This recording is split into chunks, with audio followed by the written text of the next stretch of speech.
Sam, for the record, can you give your name, major, and what year you are, and any organizations that you're a member of? My name is Samuel Tawaldi. I'm a junior, kinesiology major, psychology minor.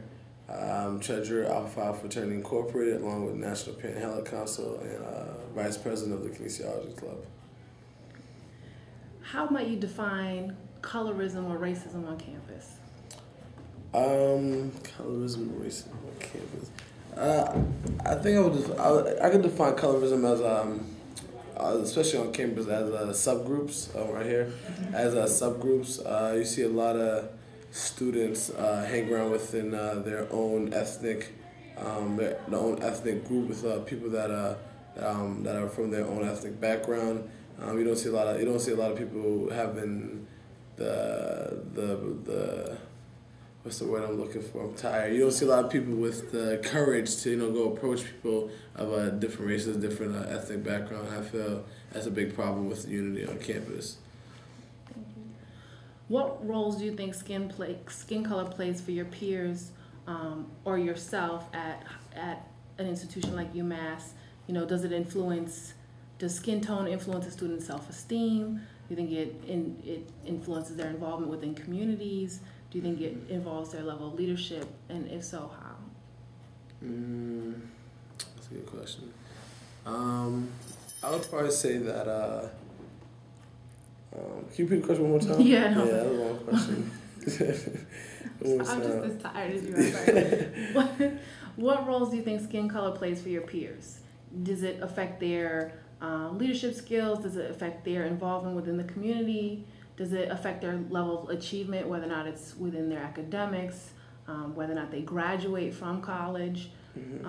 How do you think that skin color plays basically a part in school for students? Well, I don't really think per se that it influences such things as, like you said, graduation rates or their involvement on campus. I just think that the preconceptions that people have about light-skinned people versus dark-skinned people, I feel it affects students on a more emotional basis and just a social aspect. Them not, like I said, them not being able to express themselves certain ways due to how they feel people perceive them as them being the skin color they are. So yeah, I think it's more of an emotional and more of a social influence it has rather than academics wise. And what are the stereotypes or perceptions with race based on skin complexion? There's a lot of them. Like for instance, I have a lot of Dominican friends when I was in high school too. There's a big Dominican population went to my high school, so they'll always tell me how their culture viewed light-skinned Dominicans as more beautiful or more accepting as the dark-skinned Dominican. And you see that a lot of Spanish-speaking countries, and also I'm from East Africa and African countries too. You see like a lot of the females might go so for light-skinned males than over the dark-skinned males. So I feel that I feel like the main preconception that is going on has a lot to do with the white influence that's been so dominant over the years in America. We've been taught to be more white in a sense. So I feel that that stems from that in a lot of senses. With the stereotypes and perceptions, are there terms or names that are associated with colorism, and are they derogatory around? So terms and names associated with colorism. I don't think I know any. Light skin, dark skin, tip drill. Some of the names that people associate like with. light bone, like red bone, Oreo, things of that nature. I mean, I'm not sure if a mulatto is a derogatory term anymore. I know some people feel certain ways about it. So I mean, I really don't hear those type of terms as much in the college environment. But I definitely was experienced them and heard them a lot as growing up in the inner city in Boston, where segregation is a big factor. So I'm not sure how much of an influence it has at the collegiate level, but Definitely growing up, derogatory and slang remarks to categorize different skin tones were definitely prominent. What does Oreo mean? Like if you call Oreo if they're mixed with like black and white, Oh. you call them Oreo. You know, black on the outside, white on the inside. It wasn't. I think people use that not even just for race. I think if just you use a black individual and they perceived you as acting white in a sense, they would call you an Oreo. You know? You just brought up good. Acting white. Yeah, acting white. Can you talk a little bit about that for me? Acting white. Yeah. What's the perceptions around that? Or when people say that, what are they really saying?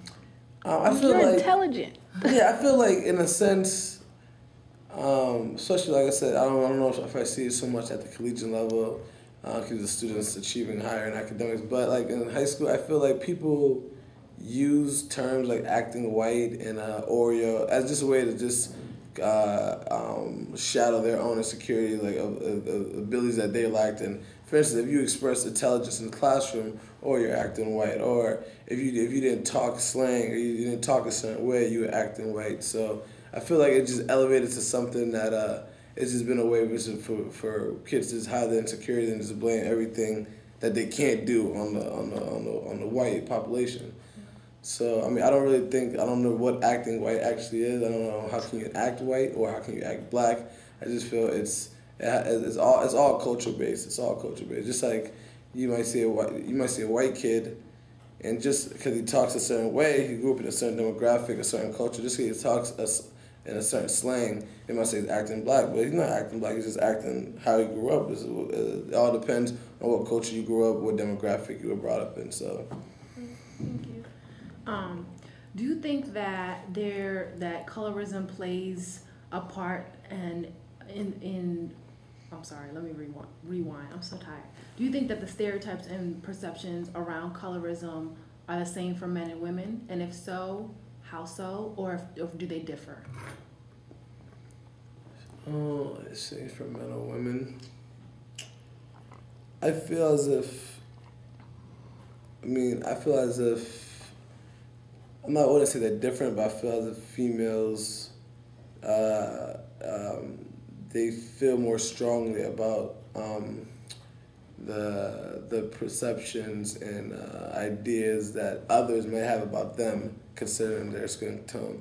You might have guys. I mean, we might make jokes saying we used to make jokes on light skinned guys are not in anymore, or chocolate's back, or stuff like that. But I don't think guys actually think of it in a way as females might, as if like, oh, I'm not his type because I'm light skinned, or I'm not his type because I'm dark skinned. So I feel like females definitely hold to a high standard the views of others accordingly to their skin color compared to males. And with that said, do you think that there's a skin tone preference? Like, what are some of maybe your peers or your own experiences around complexion and whether or not it's like dating, yeah. or other people's perceptions around skin preference? Is there a such thing?